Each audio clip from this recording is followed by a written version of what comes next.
Welcome to Isha's classroom. ഇന്ന് നമ്മൾ നോക്കാൻ പോകുന്നത് ക്ലാസ് 7 NCERT സിലബസിലെ ന്യൂട്രീഷൻ ഇൻ ആനിമൽസ് എന്ന ചാപ്റ്ററാണ്. ആദ്യമായി നമുക്ക് ന്യൂട്രീഷൻ എന്താണെന്ന് നോക്കാം. Nutrition is a mode of taking food by an organism and its utilization by the body. ഒരു ജീവി അത് ഭക്ഷണം കഴിക്കുന്ന രീതിയും ശരീരം ആ ഭക്ഷണത്തെ ഉപയോഗിക്കുന്നതുമായ രീതിയാണ് എന്തെന്ന് പറയുന്നത്, ന്യൂട്രീഷൻ എന്ന് പറയുന്നത്. ഇനി ഈ ഭക്ഷണത്തിൽ ധാരാളം കമ്പോണൻസ് ഉണ്ട്. ക്ലാസ് 6 പഠിച്ചിട്ടുള്ളത് ഓർമ്മയുണ്ടോ? അതായത് the component of food R nutrients. എന്തൊക്കെ കമ്പോണൻസ് ഉണ്ടാവും ഫുഡിൽ? Carbohydrates, proteins, fats, vitamins, minerals, roughage. ഇനി നമ്മൾ ഈ കഴിക്കുന്ന ഫുഡ് അതേപോലെ തന്നെ നമ്മുടെ ശരീരത്തിൽ കിടന്നു കഴിഞ്ഞാൽ അതങ്ങനെ കിടക്കാറില്ല അല്ലേ? അപ്പോൾ അവിടെ എന്തോ ഒരു പ്രവർത്തനം നടക്കുന്നുണ്ട്, എന്തോ ഒരു പ്രോസസ്സ് അവിടെ നടക്കുന്നുണ്ട്. എന്താണ് പ്രോസസ്സ്? എല്ലാവർക്കും അറിയാം, എല്ലാവരും കേട്ടിട്ടുള്ള വേർഡാണ് എന്ത്?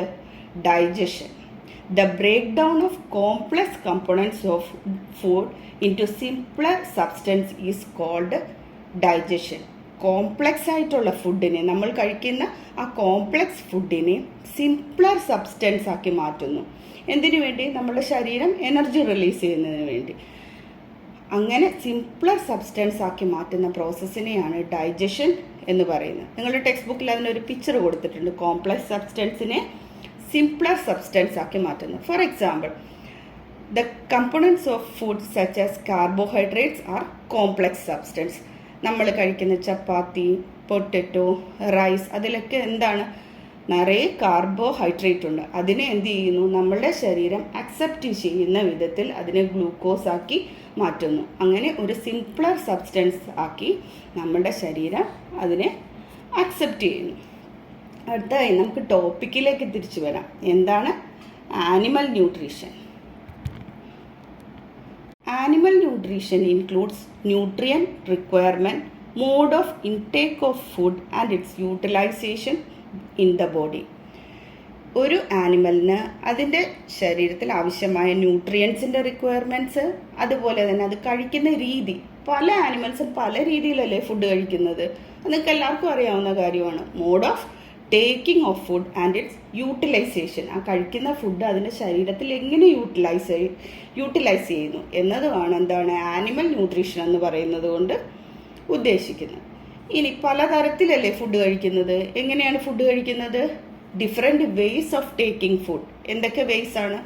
The mode of taking food into the body varies in different organism. First one, infants of human and many other animals feed on mother's milk. ഇൻഫൻസും ഹ്യൂമണും എന്താണ്, പല മറ്റ് ആനിമൽസും എന്ത് ചെയ്യും? മദേഴ്സ് മിൽക്കാണ് ഫീഡ് ചെയ്യുന്നത്. അടുത്തത് സ്നേക്ക്. സ്നേക്ക് എന്താണ് ചെയ്യുന്നത്? Snake like Python swallow the animals they pray upon. അത് അതിൻ്റെ പ്രേയെ എന്ത് ചെയ്യാണ്? സ്വാളോ ചെയ്യാണ്, അതിൻ്റെ ഇരയെ സ്വാളോ ചെയ്യുകയാണ് ചെയ്യുന്നത്. Next, some aquatic animals filter tiny food particles floating nearby and feed upon them. Aquatic animals എന്താണെന്ന് എല്ലാവർക്കും അറിയാം. എന്താണ് അക്വാറ്റിക് ആനിമൽസ്? വെള്ളത്തിൽ വളരുന്ന ജീവികളെയാണ് അക്വാറ്റിക് ആനിമൽസ് എന്ന് പറയുന്നത്. ഈ അക്വാറ്റിക് ആനിമൽസ് എന്താണ് ചെയ്യുന്നത്? വെള്ളത്തിൽ ഇങ്ങനെ ഫ്ലോട്ട് ചെയ്ത് പൊങ്ങിക്കിടക്കുന്ന ഫുഡ് പാർട്ടിക്കിൾസിനെയാണ് അത് ഭക്ഷണമാക്കുന്നത്. അടുത്തത്, bees and hummingbirds suck the nectar of the plants. ബീസും ഹമ്മിങ് ബേർഡും, ചെറിയ കുരുവികളും ബീസും ഒക്കെ എന്താണ് ചെയ്യുന്നത്? പൂവിൽ വന്നിരുന്നിട്ട് അതിൻ്റെ നെക്ടർ സക്ക് ചെയ്തെടുക്കുകയാണ് ചെയ്യുന്നത്. നിങ്ങളുടെ ടെക്സ്റ്റ് ബുക്കിൽ തന്നെ 2.1 ഒരു ടേബിൾ കൊടുത്തിട്ടുണ്ട്. എന്താണ് ആ ടേബിളിൽ? മോഡ് ഓഫ് ഫീഡിംഗ് ആണ് കൊടുത്തിരിക്കുന്നത്. First one, snail, lower leaf kind of food. എന്താണ് അതിൻ്റെ? ലോവർ ലീവ്സ് ആണ് സ്ക്രേപ്പ് ചെയ്യാണ് ചെയ്യുന്നത്. അതിൻ്റെ മോഡ് ഓഫ് ഫീഡിങ് സ്ക്രേപ്പിംഗ് ആണ്. Next, and sugar food particles. അതും എന്താണ് ചെയ്യുന്നത്? സ്ക്രേപ്പ് ചെയ്യാണ്, ചുരണ്ടി കഴിക്കുകയാണ്. സ്ക്രേപ്പിംഗ് മീൻസ് ചുരണ്ടി കഴിക്കുന്നതിനെയാണ് സ്ക്രേപ്പിംഗ് എന്ന് പറയുന്നത്. ഇനി ഈഗൾ, കൊച്ചു കോഴിക്കുഞ്ഞുങ്ങളെയൊക്കെ തട്ടിയെടുത്തുകൊണ്ട് പോകുന്ന കണ്ടിട്ടില്ലേ? അതാണ് ലോവർ ആനിമൽസ്, കുഞ്ഞ് ജീവികളെ എന്ത് ചെയ്യും? ക്യാപ്ചറിങ് ദെൻ സ്വാളോയിങ് ചെയ്യും. അടുത്തത് ഹമ്മിങ് ബേർഡ്, സ്മോൾ ഇൻസെക്റ്റിനെ ആണ് അത് ഫീഡ് ചെയ്യുന്നത്. സക്കിങ് ആണ് അതിൻ്റെ mode of feeding. Next one, lice, എല്ലാവർക്കും അറിയാം, ബ്ലഡ് ആണ് അതിൻ്റെ kind of food. Then sucking ആണ്. Mosquito blood, sucking. Next one butterfly എന്താണ്? നേരത്തെ നമ്മൾ പറഞ്ഞായിരുന്നു ബട്ടർഫ്ലൈ എങ്ങനെയാണ്, ബട്ടർഫ്ലൈയും ഹമ്മിങ് ബേർഡും ബീസും ഒക്കെ എങ്ങനെയാണ് ചെയ്യുന്നത്, എന്താണ് അതിൻ്റെ കൈൻഡ് ഓഫ് ഫുഡ്? നെക്ടറാണ്, സക്ക് ചെയ്യുന്നു. ഹൗസ് ഫ്ലൈ ഷുഗറാണ്, അതിൻ്റെ കൈൻഡ് ഓഫ് ഫുഡ് സക്കിങ് ആണ്. ഇനി അടുത്ത വേറൊരു കാര്യം പറയാനുള്ളത്, നിങ്ങൾ എഴുതുന്ന കൈൻഡ് ഓഫ് ഫുഡിനെ ഡിപ്പെൻഡ് ചെയ്തിരിക്കും ആ നെയിം ഓഫ് ആനിമലിൻ്റെ മോഡ് ഓഫ് ഫീഡിങ്. ഞാനിവിടെ ജസ്റ്റ് എക്സാമ്പിൾ മാത്രമായിട്ട് എഴുതിയതാണ്. Lower leaves, sugar and food particles, അതെല്ലാം കൈൻഡ് ഓഫ് ഫുഡിനെ ഡിപ്പെൻഡ് ചെയ്തിട്ടാണ് അതിൻ്റെ മോഡ് ഓഫ് ഫീഡിങ് എഴുതേണ്ടത്. നിങ്ങളുടെ ടെക്സ്റ്റ് ബുക്കിൽ ഒരു അമേസിങ് ഫാക്റ്റ് കൊടുത്തിട്ടുണ്ട്. എന്താണ് അമേസിങ് ഫാക്റ്റ്? സ്റ്റാർഫിഷിൻ്റെയാണ്. Starfish feed on animals covered by hard shells of calcium carbonate. ഈ ബ്ലൂ ബോക്സിൽ കൊടുത്തിരിക്കുന്ന എല്ലാ കാര്യങ്ങളും വായിച്ചിട്ട് വേണം എക്സാമിന് പോകാൻ, അത് പ്രധാനപ്പെട്ടാണ്. ഇവിടെ സ്റ്റാർഫിഷിൻ്റെ ഫീഡിങ് ഹാബിറ്റാണ് കൊടുത്തിരിക്കുന്നത്. സ്റ്റാർഫിഷ് എന്താണ് ചെയ്യുന്നത്? Starfish feed on animals covered by hard shells of calcium carbonate. Calcium carbonate കൊണ്ട് കവർ ചെയ്ത ചെറിയ ആനിമൽസിനെയാണ് സ്റ്റാർഫിഷ് ഫീഡ് ചെയ്യുന്നത്. ആ ഫീഡ് ചെയ്യുന്ന രീതി രസകരമാണ്. അതെങ്ങനെയാണെന്ന് നോക്കാം. After opening the shell, the starfish pops out its stomach through its mouth to eat the soft animals inside the shell. ഈ കാൽഷ്യം കാർബണേറ്റ് കൊണ്ട് കവർ ചെയ്ത ഈ ഷെല്ലിനകത്തുള്ള ആ സോഫ്റ്റ് ആനിമലിനെ എന്ത് ചെയ്യും? ഈ സ്റ്റാർഫിഷ് അതിൻ്റെ സ്റ്റൊമക്ക് പോപ്സ് ഔട്ട് ചെയ്യും. എന്നിട്ട് ഈ സോഫ്റ്റ് ആനിമലിനെ ക്യാപ്ചർ ചെയ്തിട്ട് അതിൻ്റെ ഉള്ളിലേക്ക് ആക്കിയിട്ട് പിന്നെ എന്ത് ചെയ്യുന്ന the stomach then goes back into the body. ഈ സ്റ്റൊമക്ക് എന്ത് ചെയ്യും? അതിൻ്റെ ശരീരത്തിനുള്ളിലേക്ക് തന്നെ പോകും. എന്നിട്ട് എന്ത് ചെയ്യും? സ്ലോലി ഡൈജസ്റ്റ് ചെയ്യും.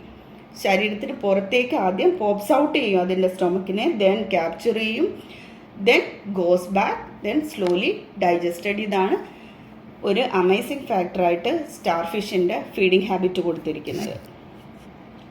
നെക്സ്റ്റ് വൺ, ഈ ചാപ്റ്ററിലെ വളരെ പ്രധാനപ്പെട്ട ഭാഗമാണ് ഡൈജഷൻ ഇൻ ഹ്യൂമൻസ്. ഹ്യൂമൻ ബോഡിയിലെ ഡൈജഷൻ എങ്ങനെയാണെന്ന് നമുക്ക് നോക്കാം. We take in food through the mouth, digest and utilize it. എല്ലാവർക്കും അറിയാവുന്ന കാര്യമാണ്. നമ്മൾ ഫുഡ് കഴിക്കുന്നത് മൗത്തിലൂടെയാണ്, ദെൻ ഡൈജസ്റ്റ് ചെയ്യുന്നു, യൂട്ടിലൈസ് ചെയ്യുന്നു. ഇനി നമ്മൾ കഴിക്കുന്ന ഈ ഫുഡ് ശരീരത്തിൽ എന്തൊക്കെയാണ് നമ്മുടെ ഇൻസൈഡ് ദ ബോഡിയിൽ എന്തൊക്കെയാണ് വരുന്നതെന്ന് നിങ്ങൾ ആരെങ്കിലും ശ്രദ്ധിച്ചിട്ടുണ്ടോ? അത് ചിന്തിച്ചിട്ടുണ്ടോ? Have you ever wondered what happens to the food inside the body? നമ്മൾ കഴിക്കുന്ന ഈ ഫുഡ് എന്താണ്? ഒരു കണ്ടിന്യൂസ് കനാലിലൂടെയാണ് പോകുന്നത്. The food passes through a continuous canal which begins at the buccal cavity and ends at the anus.